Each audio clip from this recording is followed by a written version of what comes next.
Soy Dani Álvarez. Me dedico a contar la realidad y el crimen forma parte de ella. Busco la verdad de los casos a través de la ciencia forense. Pero no lo haré solo. Paco Echeverría conoce bien la naturaleza humana. Lleva más de 30 años trabajando como antropólogo forense, ayudando a esclarecer crímenes que nos han estremecido a todos. Casos como el de José Bretón. Mira, Dani, en un lugar como este es donde Bretón quemó a sus hijos. Esto es lo que se encontró la policía. La mesa, unas cenizas en el suelo, el espacio entre los árboles. El caso Bretón dio un vuelco gracias a la intervención de Paco. Él es el lector de huesos.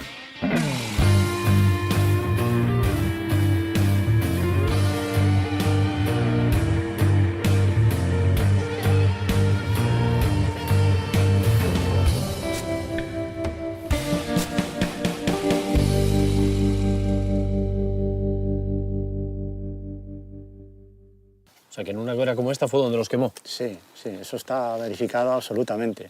Bretón, el mismo día en que dice que le han desaparecido sus hijos, por la noche es acompañado por la Policía Judicial de Córdoba.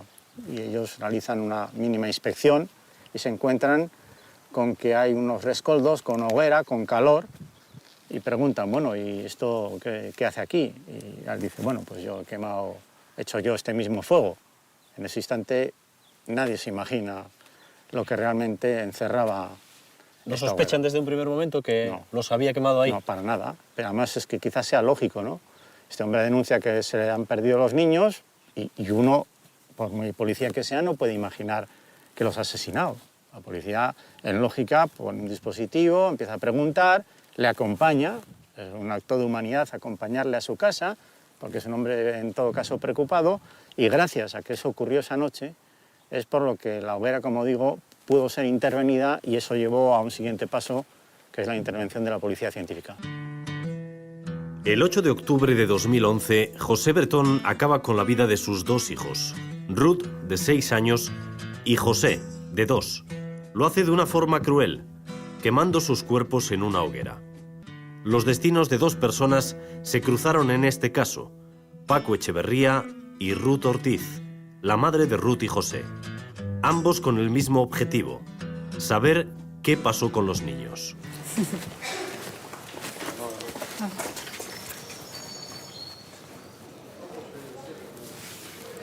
¿Cuánto tiempo? ¿Qué tal? ¿Estás? Bien, bien. ¿Y tú? Bueno, muy bien. Sí. Pasa el tiempo, ¿no? Sí, un poco de recuerdo de venir a Córdoba y eso. Ya. Pero... Tranquila. Sí. Tranquila. Mira, Dani, es un amigo mío. Hola, Ruth. Encantado.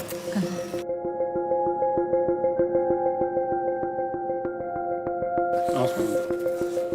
A pesar de que han pasado 3 años desde la última vez que se vieron, compruebo que aquellos lazos que se estrecharon a raíz de la tragedia siguen intactos. ¿Cómo recuerdas aquella tarde de 2011? ¿Cómo te enteras que tus hijos han desaparecido? La primera voz de alarma la dio mi hermano. Mi hermano llama a mi madre y le dice que ha recibido una llamada de la policía de Córdoba que José Bretón había puesto una denuncia por desaparición de mis hijos y que no se fiaba ni un pelo. Y a partir de ahí, ¿qué pasó y qué pensaste tú? Mi primera preocupación era comprobar que los que habían llamado a mi hermano era policía y después averiguar si de verdad había puesto la denuncia. Y lo que José Bretón le dijo a la policía, que seguramente alguien de mi familia los había secuestrado. José Bretón dice que sus hijos han desaparecido, que se le han perdido en el parque. Sí, sí. Una vez que compruebas que tus hijos no están, ¿crees en algún momento la versión que da Bretón? No. Recuerdo que me estaba hablando y yo me caía, me venía abajo, que casi que me caigo al suelo. Me tuvieron que ayudar a sentarme y me dijo muy fríamente, dice, ¿qué le vamos a hacer? Se me han perdido, me ha tocado a mí, ¿qué le vamos a hacer? Tú desconfiabas, pero a partir de ahí empezó una labor titánica de búsqueda de los niños. Sí. Durante meses se prolongó. Vamos, la incertidumbre fue lo peor, el no saber no saber qué había pasado. Tú temías que Bretón les hubiera hecho algo a tus hijos. Sí, y que los cuerpos estuvieran en la finca o en los alrededores. Lo que pasa es que la policía tenía un informe que decía que los huesos que había en las quemadillas eran de animales, y eso mantuvo bloqueada la investigación durante mucho tiempo. Sí, a mí me dijo, bueno, la policía jefe que llevaba la investigación, que habían tenido que llamar expresamente a una antropóloga porque habían encontrado unos restos óseos en la hoguera. Hasta que aparece Paco Echeverría. Y menos mal que apareció.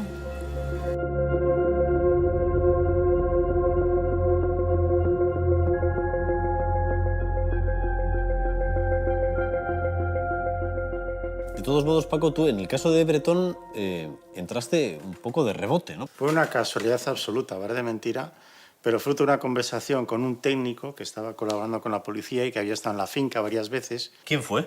Luis Avial, vamos a llamarle. Me gustaría hablar con él, sí.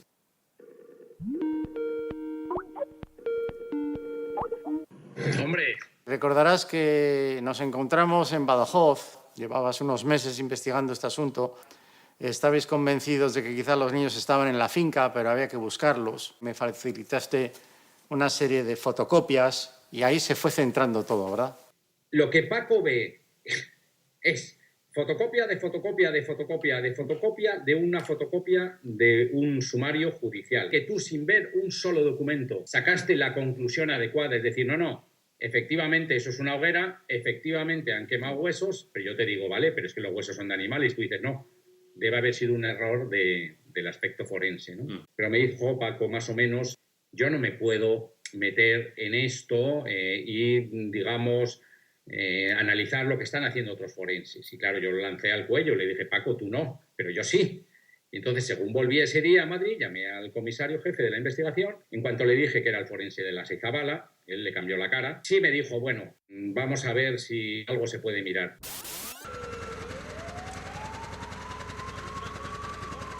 Tú también fuiste dándote cuenta de que había una trampa y cuya clave estaba en la hoguera. Sí, totalmente de acuerdo, pero era la secuencia que nadie fuimos capaces de desentrañar. Es decir, cuando la forense decide que esos son huesos de animal, ya todos nos volvemos locos. Empezamos a meter el georradar en los tejados, en las paredes, en los baños, en el jardín.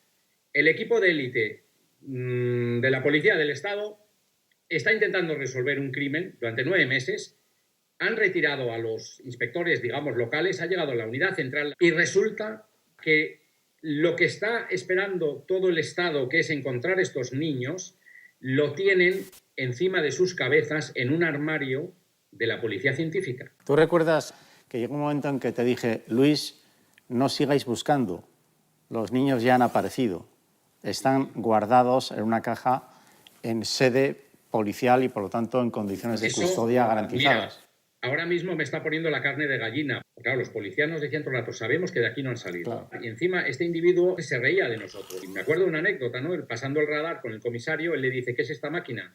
El comisario le dice, José, esto le va a meter a usted 40 años. Él nos mira la máquina y dice, busquen, busquen. ¿Qué pasaba? Había engañado a la forense de la policía, por lo tanto no había restos, ya podíamos buscar en toda la finca que nunca iban a aparecer los niños porque ya estaban encontrados. Paco, ¿tú cómo entras en el caso? ¿Quién te reclama más allá de esa conversación con Luis? Yo entro en contacto con la abogada con el juez de instrucción, y el juez de instrucción permitió que la policía me enviara por correo electrónico algunas de las fotografías, y cuando yo había visto la tercera foto ya estaba completamente seguro.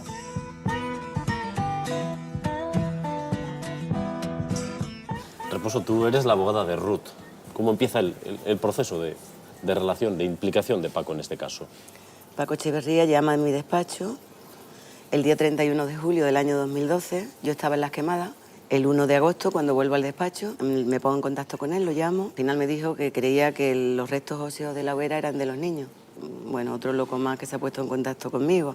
Han sido tantos en tantos años. ¿No sabías quién era Paco Echeverría? No sabía quién era. Y cuando me di cuenta que es una persona tan reconocida como él, quien me lo está diciendo y que además se está ofreciendo a hacer un informe pericial y a aportar lo que sabía. Paco, ¿cómo conoces tú a Ruth? ¿Cuándo la conociste? Bueno, yo le conocí a través de su abogada. Le envié un mensaje que también tuvo que desconcertar un poco, ¿no? Porque tantos meses de investigación, cuando de pronto una persona que vive a 800 kilómetros pues dice que igual merece la pena revisarlo todo porque acaso existe un error, yo puedo imaginarme esos primeros instantes también de duda, ¿no? ¿Quién será este y cuánta gente igual ha querido ayudaros sin ningún sentido, ¿no? O sea, que mi intervención permite asegurar que los niños lamentablemente no están vivos. Eso no es una buena noticia para una madre nunca. Hombre, yo siempre he dicho que la incertidumbre es lo peor, incluso antes que la peor de las verdades. Claro, es que en tu caso no solo mató a tus 2 hijos, sino que estuviste durante prácticamente 10 meses sin saber. dando vueltas, preguntándote cada día, cada hora, dónde estaban. Eso multiplicó el dolor. El dolor, sí. La ansiedad, el dolor, la angustia. Lo que pasa es que yo creo que yo también iba dentro del plan. Quiero decir que a mí se me pasa por la cabeza de que su idea era acabar con mis hijos y conmigo.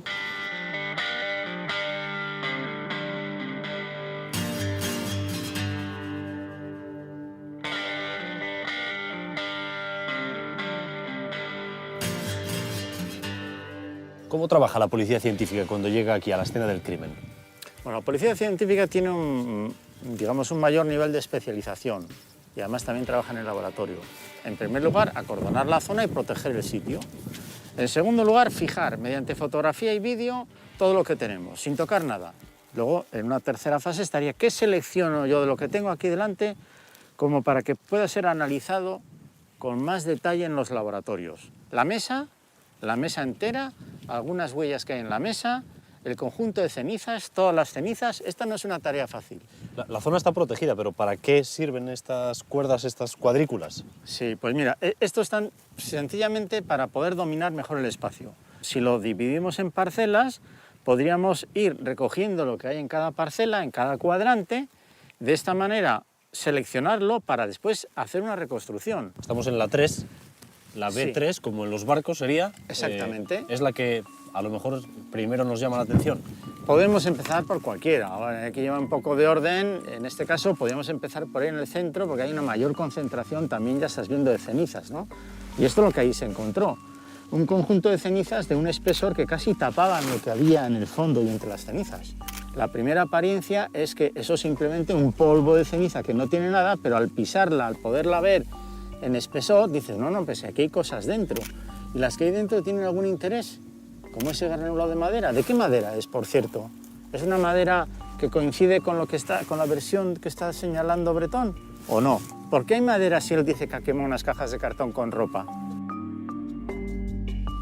Hicieron ese trabajo desde el principio en la policía. Lo digo porque sabemos que durante horas, días, estuvieron inspeccionando toda la finca. Incluso abrieron varios agujeros en la finca buscando seguramente a sus hijos. Sí, inspeccionó la finca, se hicieron sondeos, se pasó el georradar. Y una de las tareas que yo creo que él se percató de que ya había pasado desapercibida era precisamente la hoguera.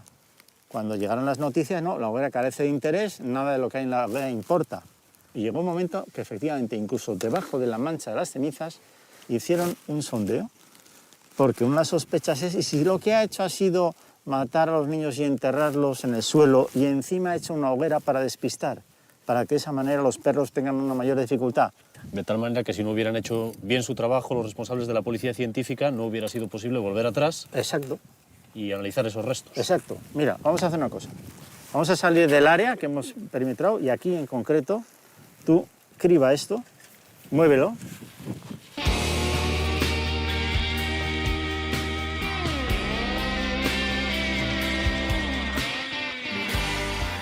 Bueno, no sé si te das cuenta ya que aparecen unos trozos que están blanquecinos. Eso que ves es un hueso. Esto es un hueso calcinado. Eso es un hueso humano. Concretamente pertenece a un pie.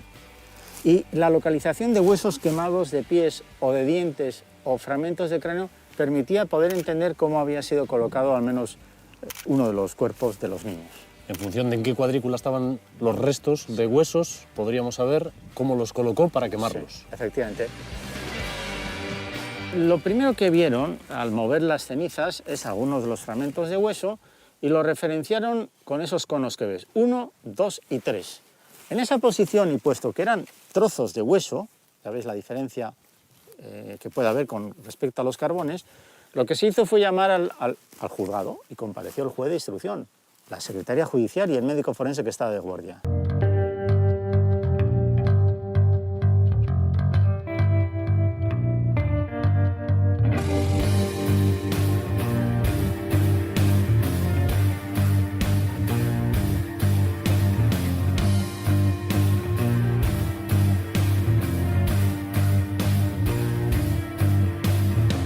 Soledad y calor en las quemadillas.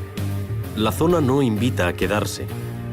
Es un lugar triste, sin urbanizar, rodeado de pabellones industriales. Los familiares de Bretón han blanqueado los muros de su finca intentando tapar insultos y amenazas. Pero un pedazo del infierno sigue ahí, entre los naranjos. Durante la primera inspección de las quemadillas, la policía le pide explicaciones a Bretón acerca de la hoguera. Este le quita importancia. Dice que en ella ha quemado ropa de su mujer, unos animales disecados y recuerdos de su matrimonio.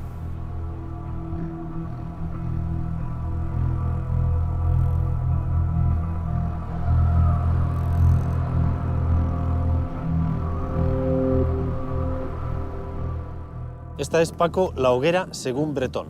¿Es posible? ¿Tiene alguna base de credibilidad esto? Yo creo que no, pero fíjate que de ser cierto que echó la ropa de una mujer, de su mujer, además de algunos animales disecados, deberíamos habernos encontrado en la hoguera cosas como los enganches de esa cremallera, que no aparecen. Esto que te pongo aquí en la mano son los dientes de la cremallera. Y también un botón del propio pantalón. ¿Eso no desaparecería con el No, fuego? estos elementos metálicos tienen que estar ahí. Estos elementos que vemos aquí, los remaches que ves en el pantalón, desde luego la cremallera.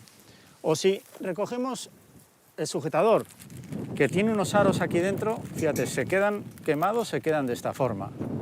Nada de esto aparecía en la hoguera. Y por lo tanto esa versión no se sostiene. Tan solo apareció un botón de pantalón que podría ser casi seguro de alguno de los dos niños. Y luego está el tema de los animales disecados. Esto como esta ardilla, ¿no? Pero bueno, vamos a ver si en los animales disecados, en su interior, no hay hueso. Pero fíjate, es un artefacto de alambres con algunos elementos blandos, unos ojos de cristal. Esto, claro, se quema entero, pero deberían haber aparecido los alambres, al igual que los elementos metálicos que tienes ahí, cuestión que no aparecen para nada en esta hoguera.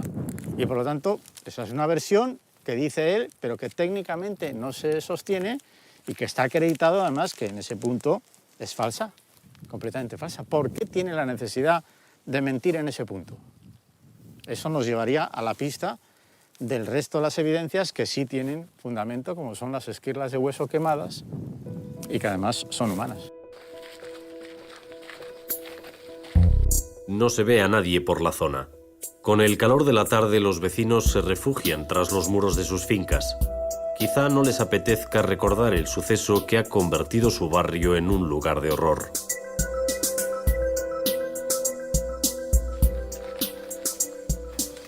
Sí, hola. Hola, me llamo Dani, estoy trabajando sobre el caso de José Bretón. Ustedes viven cerca, supongo que Sí, saben lo ellos que viven pasó. a la espalda. Ujú. Me gustaría hacerles algunas preguntas, si no les importa. No me importa. Sí, Puede pasar.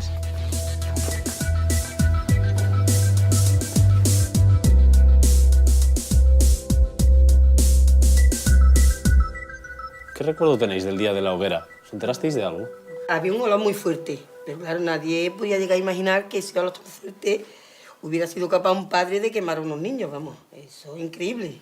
A nadie se le podía pasar por la mente, ¿no? Había dos factores que un poco llamaron la atención. El olor Sí, aparte y la y la altura hoguera. del hombre, nosotros pensamos, porque yo pasé a las 4 más o menos, pasamos nosotros y se veía una hoguera grandísima. y el olor.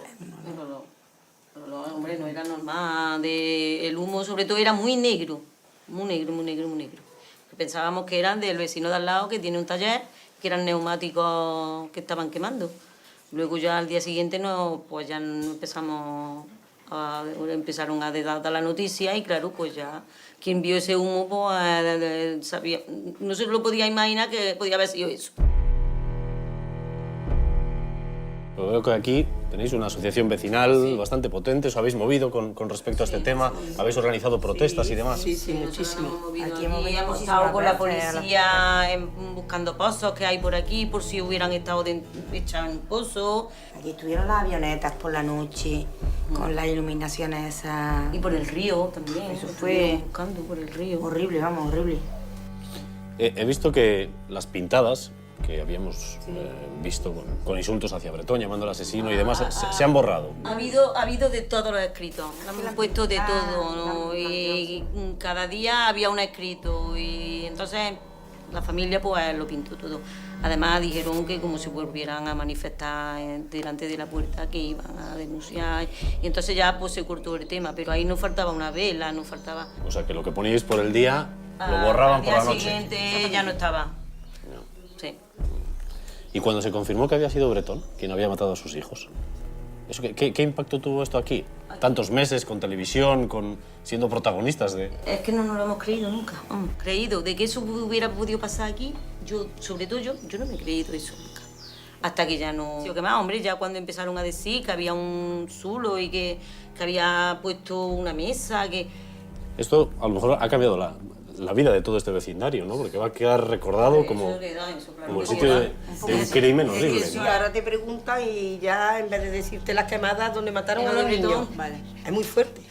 Qué lástima.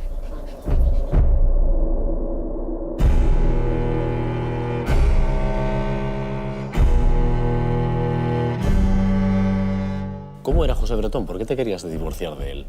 La definición que le di era un lobo con piel de cordero, sobre todo en relación a todas las personas ajenas a su entorno más cercano, vamos. Era poner buena cara, todo amabilidad, bondad aparente, pero en el fondo no era eso, era lo contrario. Contigo se comportaba como un lobo. Sí, vamos, todavía recuerdo lo que más, los gritos. Bueno, los gritos que también estaban viviendo mis hijos. ¿Se comportaba igual contigo que con tus hijos? Sí, sí. Cuando yo lo conocí, las referencias de todo el mundo que hacía de él una muy buena persona, vamos. Buena persona, trabajador, muy de su familia. Y eso es lo que él ha transmitido fuera. Eran pocos los que los conocían de verdad, la otra cara de él, eran muy pocos.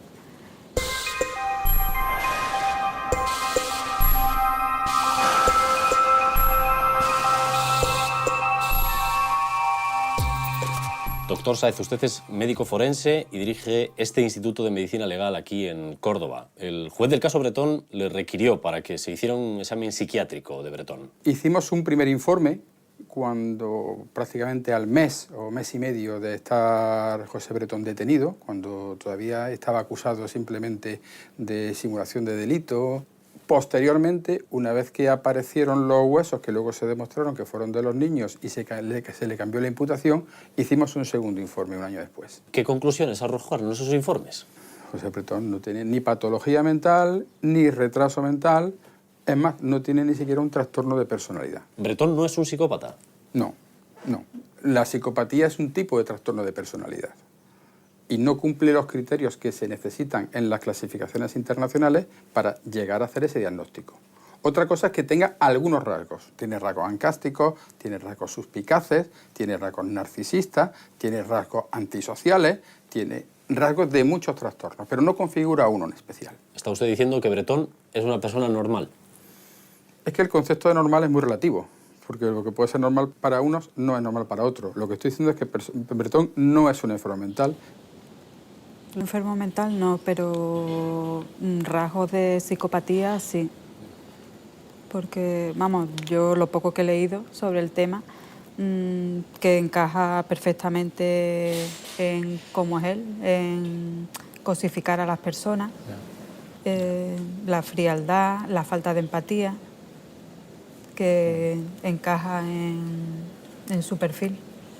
Y bueno, hay un psicólogo que lo vio cuando tenía 14 años, porque tuvo un intento de suicidio porque le dejó una novia que tuvo. Y yo no he conseguido hablar con él, pero ese psiquiatra sí le dijo en concreto a una periodista, dice, es un psicópata. Lo que hizo, lo hizo simplemente porque es una mala persona y te quería hacer daño a ti. Sí, hombre, buena persona, quiero decir, que es mala persona. Y sí, el daño me lo quería hacer a mí. ¿Por qué hizo lo que hizo? Bueno, lo dice la sentencia y yo la comparto por hacer daño a Ruth, simplemente. Así de sencillo. Es una forma de violencia de género. Una persona controladora, manipuladora y que no podía soportar pues que la dejasen. No sé si ustedes emplean estos conceptos, pero lo hizo simplemente por maldad. Pero es que la maldad existe. La maldad existe al margen de la patología. Y hay personas que sin tener patologías, sin tener trastorno de personalidad, tienen maldad. Y entonces hay muchos casos que se hacen por maldad. Y este para mí es un ejemplo muy típico. ¿Ha habido algún gesto de arrepentimiento, No, de remordimiento? En absoluto. Con nosotros no. Las veces que lo hemos visto no. Ni yo creo que lo tenga. Ni siquiera con el paso del tiempo, la conciencia se le puede echar encima. Él ya ha montado su historia. Él no va a reconocer jamás el tema, porque es una especie de mecanismo defensivo suyo ante su familia, ante las personas que lo quieren. Él no va a decir jamás que ha hecho eso de los niños. Entonces jamás, como jamás no lo va a reconocer, pues jamás se va a arrepentir. Ruth me cuenta que Bretón dominaba la forja del hierro. La mesa metálica que sirvió de soporte a su hoguera la había construido él con sus propias manos. Su madre la solía usar para pelar aceitunas. ¿De qué cantidad de leña estamos hablando, Paco? Desde luego, más de 1 metro cúbico. En la sentencia se recoge que fueron más de 100 kilos de leña, ¿no? Rellenando todo el espacio, ocupando una cierta altura, porque la leña es fundamental no solamente para la cuestión de la temperatura, sino para el mantenimiento del tiempo que se necesita lo que es la degradación, la combustión, la cremación completa de los cuerpos. ¿Y por qué lo hace en forma rectangular? Bueno, él aprovecha la mesa, que es un bastidor que ya sirve precisamente para concentrar el fuego, para que haya un efecto de refracción del calor hacia lo que se quiere quemar, que está concentrado en este punto y en cierto modo apoyado quizás en estas patas. De hecho, las patas se doblaron incluso como consecuencia de la temperatura. Aquí lo que se necesita es casi fabricar un auténtico horno crematorio.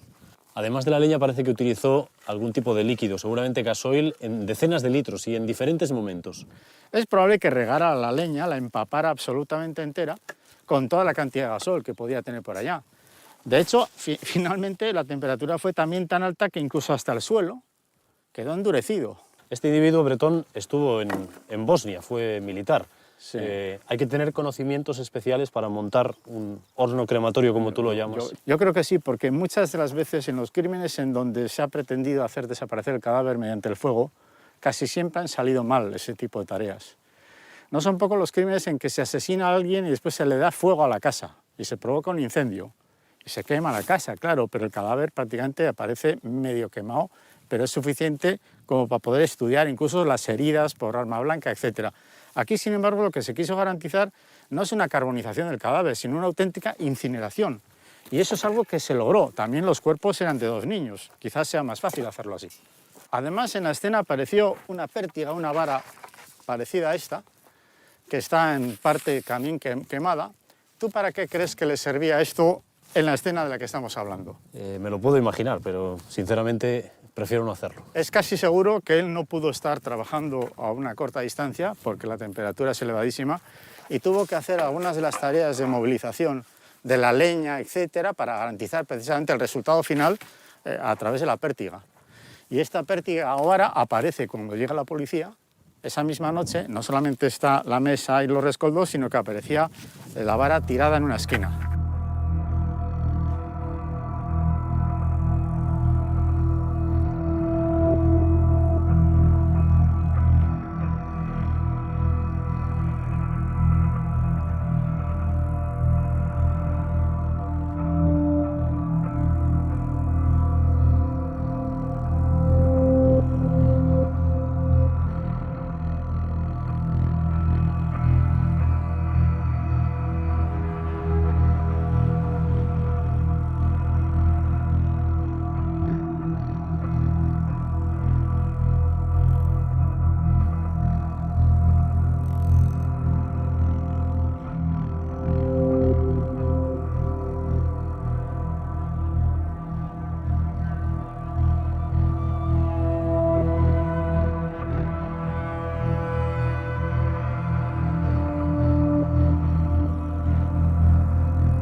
Vamos a medir con un termómetro láser, Paco, a qué temperatura está esto.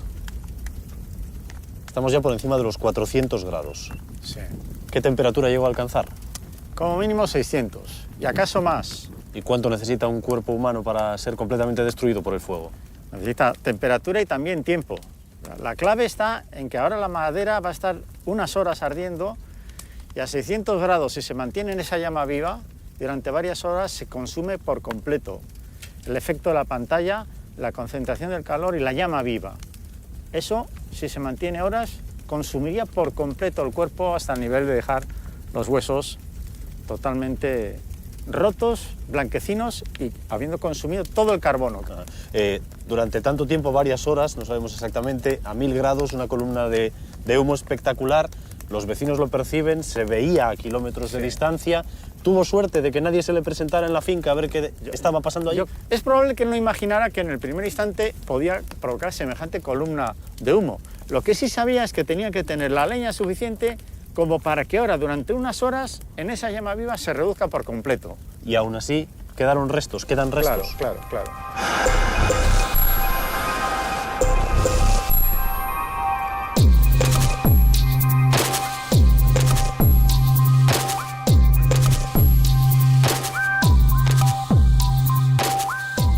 Has traído, Paco, varios huesos, clavículas concretamente, para que podamos comprobar cuál es el efecto del calor en los huesos. Sí. Y para que podamos ver también la diferencia entre carbonizar e incinerar. Sí, efectivamente, a través de la temperatura y del tiempo que podemos disponer dentro de este horno, ¿no? Bueno, me vas pasando cada uno de los ladrillos. Vamos a comenzar por el que tiene la mandíbula con esos dientes. Lo vamos a meter aquí en este horno industrial.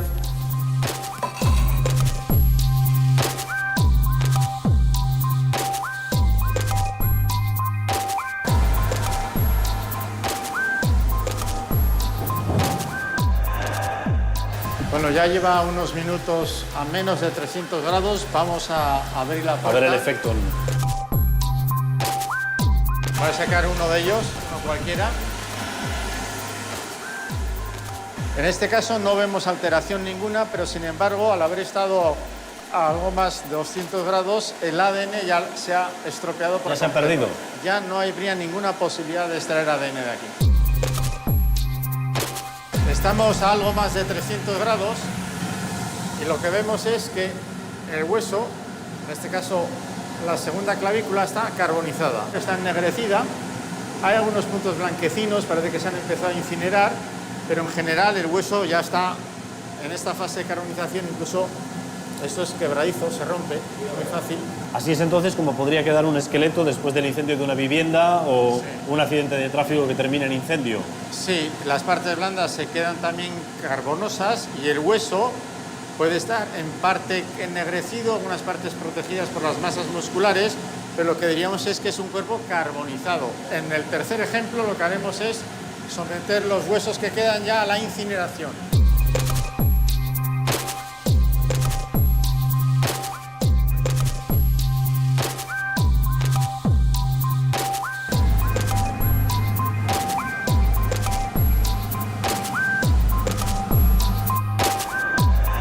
Fíjate que se ha quedado más reducido, pero sobre todo está mucho más fragmentado, ¿no? Esto ya incluso se ha desprendido algún trozo de hueso y el color es blanco porque se ha agotado completamente el carbono. La diferencia entre quemarlo por debajo de los 300 grados, carbonizarlo, entre 300 y 600 aproximadamente, más de 600... Incineración. Incineración.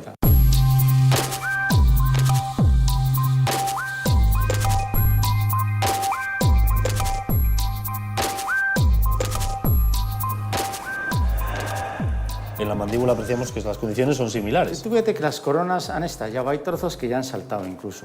¿Los dientes se estallan?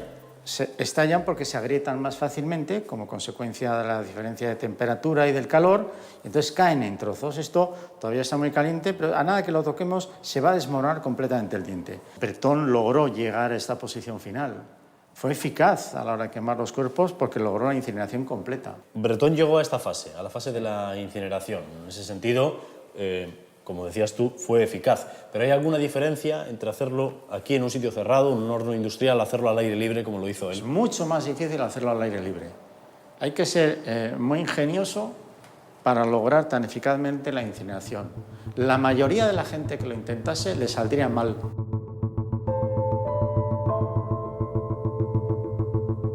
Sigo los pasos de Bretón aquella tarde del 8 de octubre. Sale de la finca a las 5:30 hacia la ciudad de los niños, en el Parque Cruz Conde. Ha dicho a sus familiares que estaría allí con sus hijos, pero el asiento trasero de su coche está vacío. Sus hijos nunca salieron de las quemadillas. Media hora más tarde, Bretón aparca en la calle Pintor Espinosa, a 300 metros del parque. A los 20 minutos, realiza una llamada a la policía. Denuncia la desaparición de sus hijos. ¿Qué ocurre con los menores? Que no los encuentro. Que los ha perdido, ¿de acuerdo? Es usted el padre, ¿no? Exactamente. De acuerdo, mire, le voy a tomar nota. Entiendo la angustia cuando un hijo se pierde, la lógica desesperación. Pero en la llamada de Bretón, la policía percibe un tono extraño. Pues ahora ya media hora que no los tengo localizados. ¿Cómo fue el momento? ¿Usted se descuidó y se perdieron de vista? Aquí un poco tumulto de gente y cuando he hecho mano a ellos pues no los veo. De acuerdo, pues avisamos de inmediato. Gracias por llamar. Buenas tardes. Ruth y José no llegaron a pisar la ciudad de los niños aquella tarde.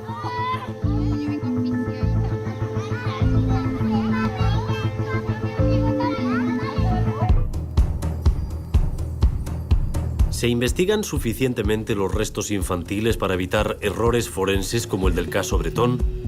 Visitamos a Miguel Botella, antropólogo forense de la Universidad de Granada, un lugar pionero en la investigación de esqueletos infantiles. Miguel Botella es catedrático de antropología forense en la Facultad de Medicina aquí en la Universidad de Granada y es la referencia un poco de todos nosotros, que somos más jóvenes además que él.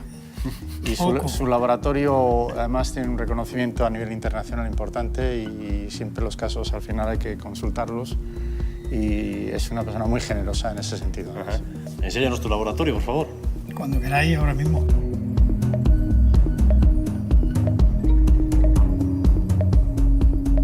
¿Qué nos has preparado aquí, Miguel? ¿Qué tenemos aquí? Bueno, de la colección que tenemos de más de 500 niños, podemos preparar, bueno, algunos para ver las diferencias que hay con respecto a las edades. Y ahí es donde está una de las dificultades para el estudio de los niños. Cambian mucho en periodos muy cortos. Este cráneo es de un niño de 6 meses, 5 meses y medio antes del nacimiento, donde se puede ver la unión de los huesos con eso que se llaman las fontanelas, que están una adelante y otra atrás. Después tenemos una niña de 2 meses después de haber nacido, un niño de 3 años, un varón de 3 años ya de edad, y ahí tenemos un ejemplar curioso, interesante, porque tiene una gran rareza y una gran dificultad a la hora de poder identificar los restos, que es un anencéfalo. El niño nace y se desarrolla sin cerebro, es decir, aparecen unas vesículas ahí, pero no, suelen morir al nacer. En el caso de Bretón, las víctimas eran niños.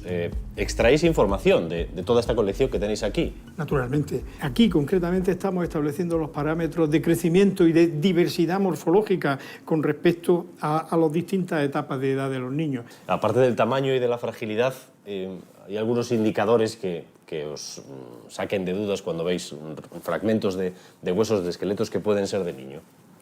Bueno, claro, es que la morfología casi esta se parece, ¿no?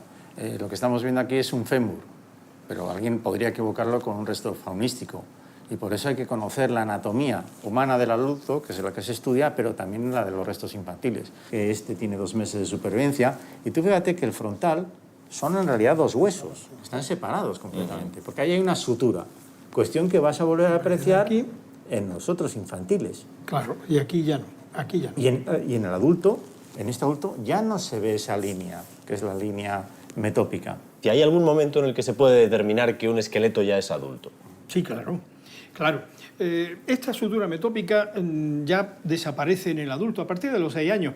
Después nosotros jugamos con los periodos de fusión de los huesos, es decir, los huesos están creciendo hasta un determinado momento y estudiando eso, así como la fase de erupción de los dientes, podemos establecer en los no adultos, en los subadultos, podemos establecer con una precisión bastante aceptable la edad de muerte de esa persona.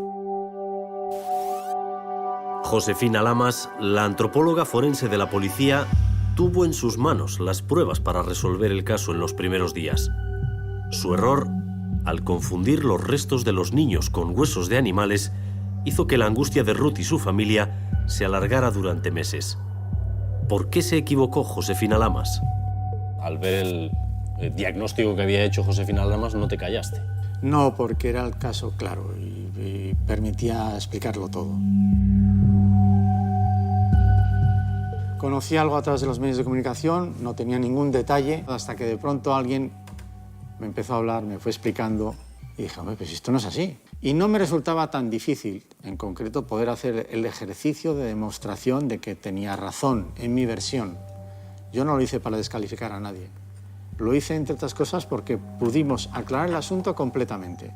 Y yo me debo más, en este caso, a intentar esclarecer la verdad. ¿Cómo pudo meter la pata tanto? Bueno, para mí diría que ha sido el informe pericial más fácil que yo he hecho en mi vida. Porque es saber o no saber, ¿no? Entonces ella no sabía. No, no sabía. En este caso en concreto, pues la verdad es que las cosas no se hicieron bien, se hicieron mal por desconocimiento. ¿Hubo también negligencia? Yo creo que es un problema de negligencia profesional. En un hospital esto resultaría, no sé, tan grave como equivocar, no sé, un riñón con otro órgano y operar en consecuencia todo al revés. Cuando apareces tú en escena, ¿qué dijo Josefina Lamas? Se llevaría una sorpresa. La primera es ¿por qué Echeverría está en esto? Como me conoce, sabe pues, que de este tema sé algo. Y con todo, ella sostenía que yo me había equivocado. De tal manera que cuando estuve ya en la comisaría en Canillas, viendo las evidencias, una detrás de otra, pudiendo estudiarlas, todavía en esa fase ella decía que yo no tenía razón. ¿Eso lo decía contigo delante? Sí. ¿Estuvisteis cara a cara? Claro. Y nos saludamos y somos amigos. Incluso le invité a que continuara conmigo la tarea, pero prefirió dejarme a solas para no influirme. Y en los días siguientes todavía mantuvo la idea de que los restos no eran humanos y ya pues llegó un momento en el que el juez de Córdoba nos convocó a todos a una vistilla, que se dice, previa al juicio. Bueno, pues en esa vistilla por fin rectificó. ¿Cómo fue el momento de vuestro encuentro? Pues duro, tenso. Al mismo tiempo, ella me agradeció que no hubiera hecho leña del árbol caído. Yo he oído decir que los huesos se fueron de copas. La explicación que me dan es que los huesos se sacan de Canillas para llevarlos a un bar, un restaurante, algo, para mostrarlos y que por eso los huesos se fueron de copas. ¿Para mostrarlo a quién? En un principio al doctor Echeverría. Es un disparate, un fenomenal disparate, porque eso demuestra incluso que poco me conocen. Si yo no bebo, ¿cómo que un bar de copas? A mí la policía me enseñó oficialmente los restos después de que el juez lo permitiera. Fue muy inoportuno que ella argumentara también esta dimensión del disparate. No sé, ¿para qué? Para embarrar el terreno, quizás para echar balones fuera. Ella lo que dice es que a ti te enseñaron los restos en un bar. Para mí es sencillamente un disparate que me da la risa transcurrido el tiempo. Pero para sus compañeros es una cosa delictiva. Es una cosa muy grave. ¿Por qué? Porque sus compañeros, ¿tú crees que pueden romper la cadena de custodia enseñando unas evidencias en un bar de copas a no sé quién? Esto no pasa nunca. ¿Qué es la cadena de custodia? Es un documento en donde se va anotando quién es la persona que lo ha recogido, quién es la persona que lo transporta, en qué momento llega al laboratorio y en qué condición pasa de una mano a otra. Si no está bien garantizada la cadena de custodia, se puede invalidar completamente. ¿Se rompió la cadena de custodia en los huesos de las quemadillas? No, en absoluto. Tenemos dispuestos sobre la mesa, Paco, huesos humanos y de animales para comprender las diferencias que existen entre ambos, que en algunos casos son bastante evidentes, pero en otros, como mucho, la mayoría de la gente podríamos distinguir lo que son quizás los cráneos y algunos huesos largos. ¿Por dónde podemos empezar, Paco? Y aquí tengo varios ejemplos donde hay un esqueleto humano de un individuo adulto y también tengo en la misma mesa algunos otros huesos que son de animales. Esto es una tibia humana.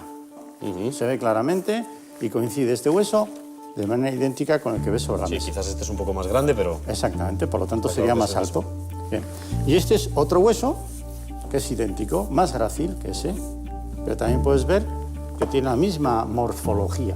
La morfología significan pues, esas formas que son idénticas. Aquí lo que son las mesetas tibiales. ¿Este también es humano? También. Y sin embargo ahora pongo una tibia que no es humana.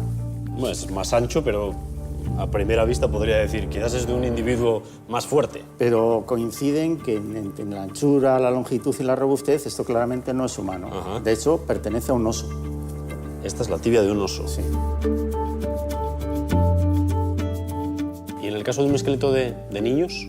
El caso de un esqueleto de niño, la cosa se puede complicar un poquitín más porque el hueso va creciendo en longitud y va haciendo la forma definitiva a la que llega en el adulto. Y entonces hay porciones que son puro cartílago. Y si nos vamos pues, a un feto, mira, yo aquí ahora te coloco ante una tibia de un feto humano, que esto termina siendo un hueso tan grande como este que estás viendo aquí. Bueno, lo que vamos a hacer ahora es vamos a retirar esto de aquí y vamos a colocar un esqueleto de un niño de unos 6 años, que es el ejemplo concreto de lo que pasó en las quemadillas.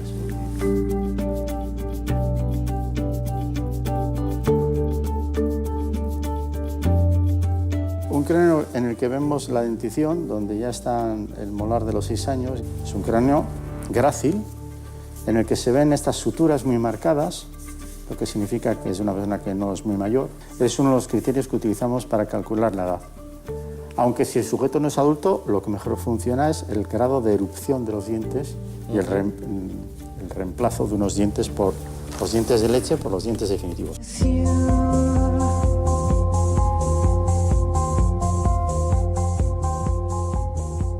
Una de las primeras evidencias que se recogen entre las cenizas, cuando la policía referencia evidencia 1, evidencia 2, evidencia 3, es una vértebra exactamente igual a esta. Y cuando digo igual, me refiero a que tiene esta apófisis, que está dentada, tiene esa hendidura, porque en el niño esto está relleno de cartílago. Es tan característica esta vértebra, aunque estaba quemada y un poco estropeada en el arco posterior, que no hay duda, esa vértebra es humana, y no solamente es que es humana, es que es de un individuo infantil. ¿Esto no se puede confundir con ningún hueso de animal? En absoluto se puede confundir. Es más, yo me di cuenta de que los restos eran humanos e infantiles cuando vi una de esas fotografías que me fue facilitada con el permiso del juez por parte de la policía. ¿Qué habría sido de este caso si no hubiera intervenido nuestro lector de huesos? ¿Estaría Bretón en libertad, orgulloso por haber cometido el crimen perfecto? Oye, Paco, ¿en cuántos juicios has podido intervenir tú como experto? Son muchos, no los he cuantificado, muchos son. Impresiona estar a pocos metros de un acusado al que tu testimonio puede mandar a la cárcel. Bueno, lo que da es una dosis de responsabilidad altísima. Uno se lo piensa mucho, que sabes que tus palabras pueden condicionar, influir en lo que de todos modos es la libre apreciación de la prueba, que para eso están los jueces y los tribunales. ¿Se te ha llegado a encarar alguno? No, yo no recuerdo. Pero lo que sí recuerdo es que cuando las cosas salen mal, casi siempre el abogado al que le sale mal termina diciendo la culpa la ha tenido el forense, eso sí. Y Bretón, menudo personaje, ¿no? Jugó un papel, es decir, yo no sé nada, esto va contra mí, mantuvo el tipo, es decir, no se descompuso. Antes de entrar al juicio había quien sostenía que probablemente iba a hacer un gesto de preocupación, ¿no? Al fin y al cabo se estaba hablando de sus hijos y eso verdaderamente no ocurrió. Estaba allí como un bloque de hormigón, sin pestañear casi. Sí, efectivamente. Parecía en ese punto muy frío, pero probablemente lo que estaba es preparado para jugar ese papel, como digo, hasta el final. Ajá. Estaba el otro día recordando las imágenes del juicio cuando intervienes tú. Sí. Vamos a verlas de nuevo. Nuevamente se buscan estas fechas en la finca Las Quemadillas de Córdoba. Es que mírale, ni pestañea. Yo no tuve, digamos, una visión así directa con el señor Bretón. ¿Él te buscó con la mirada? ¿Te miró? No recuerdo que nos intercambiásemos la mirada y a partir de ahí yo me sentía también, voy a decir, cómodo porque me resultaba posible defender esto de manera, digamos, visual, o sea, que sea comprensible. Tú intervienes en primer lugar y eso condiciona luego todo el desarrollo del juicio. Sí, para mí fue una ventaja. Yo me pude explicar con toda libertad. Me llevé unos restos esqueléticos para entender cómo son los tamaños y las formas en los niños, incluso algunos restos faunísticos. Entonces hubo un momento en que pedí permiso al presidente del tribunal para levantarme y pude enseñar al jurado en unas bolsas de plástico y eso les impresionó muchísimo. Y después de mí fueron ratificando los demás profesionales. Esto fue así debido a que el que produce la mayor sorpresa en el procedimiento, pues me tocó a mí cuando opiné cualificadamente y con informe pericial que efectivamente los restos que estaban en la hoguera, esqueléticos, óseos, eran humanos. El caso fue muy mediático, había una grandísima presión sobre esto, muchísimos medios de comunicación. ¿Cómo recuerdas la intervención de Paco durante el juicio, la exposición que hace sobre los huesos? Antes de ese día, el juez de instrucción admitió una prueba que yo pedí, que era que antes del juicio hubiera la pericial de todos los peritos que habían dicho hasta ese momento si los restos eran humanos o no. Ahí fue la primera vez en la que principalmente Paco, los demás prácticamente aseveraron lo que Paco decía, expuso lo que fue una clase magistral. Fue tan contundente el tema que vamos, no hubo ni preguntas por la defensa, no había nada que preguntar. Entonces la intervención de Paco no que fue decisiva, que fue la que provocó que hubiera caso de asesinato.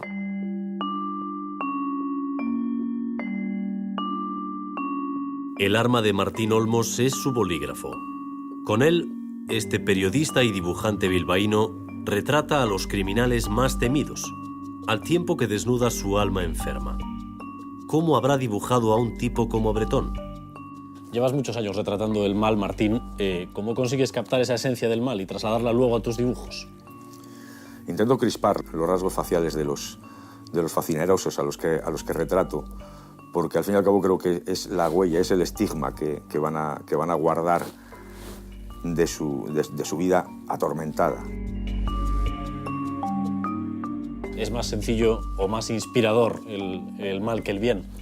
Sí, el mal es más inspirador y más interesante. Sabater decía que el malo literario imprime una seducción a la trama para no aburrirla, pero en el caso de Bretón, en cambio, esto no ocurre, porque Bretón es un malo sin literatura, es un malo sin carisma. No es un malo embaucador, con magnetismo. Él no tiene un aspecto amenazador por el cual te puedo avisar. Es un hombre bajo, es un hombre que viste incluso de una manera no demasiado espectacular, un hombre casi inexpresivo, al que seguramente no repararías en él ni en una reunión de vecinos, ni en una fiesta, ni en una comunión, no repararías ni para bien ni para mal. Y en cambio es un malo tremendamente peligroso, porque no avisa. No... Ahí está una de las claves, ¿no? A pesar de ser alguien que pasa desapercibido, es capaz de cometer uno de los mayores horrores que uno se pueda imaginar. Sí, y muy premeditado, además, y encima en la figura más vulnerable, que es la de dos niños. Esto que intentamos describir con palabras, tú lo trasladas al dibujo y aparece sobre todo destacado en sus ojos. Esa es su característica principal. Sí, los ojos de Breton se han hecho famosos porque son ojos que casi no parpadeaban. No sabemos interpretar si hay sagacidad, hay observación o hay perplejidad incluso, ¿no? Tiene los ojos completamente abiertos, como si fuese casi un muñeco. Incluso los párpados le desaparecen de lo intensamente que abre los ojos. Entonces, Breton es consciente de que su figura, por lo que ha hecho, es una figura abyecta. Martín habla como pinta. Funde colores y adjetivos para representar el mal en su forma más pura. Se han descrito algunos rasgos de su personalidad, como que era muy frío, muy obsesivo. ¿Eso cómo aparece en tu dibujo? ¿Cómo lo transmites?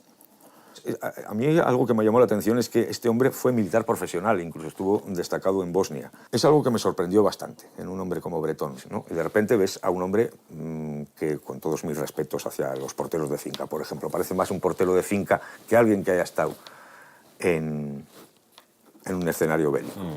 ¿El color que trata de realzar? Sobre todo esa mirada, ¿no? He intentado eso, que los ojos queden de una manera un poco más clara sobre el resto de la piel.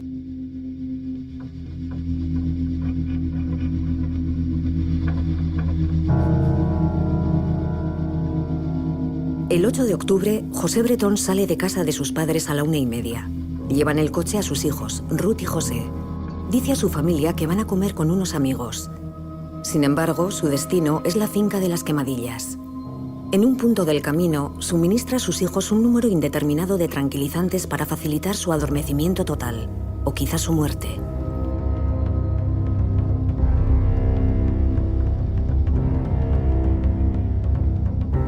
A las 13:48 llama a Ruth Ortiz.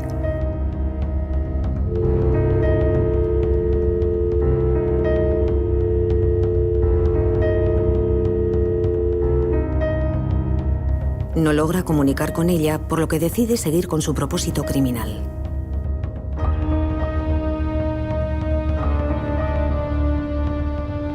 Coloca 250 kilos de madera junto a una mesa metálica. Prepara cuidadosamente una pira funeraria. Sobre ella deposita los cuerpos de Ruth y José.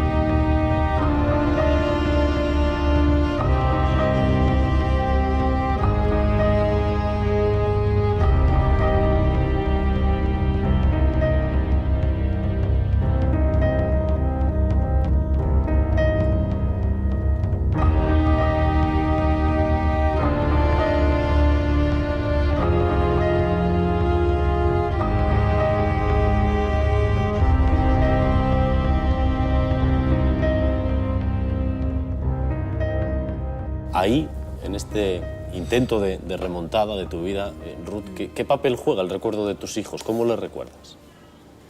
Les recuerdo con mucha añoranza y la verdad es que poco a poco voy haciendo un esfuerzo por no recordar los últimos momentos, que fueron los peores. Y los recuerdo como dos niños estupendos, súper alegres, y el día de su cumpleaños, pues claro, los recuerdo. Y después lo que hago es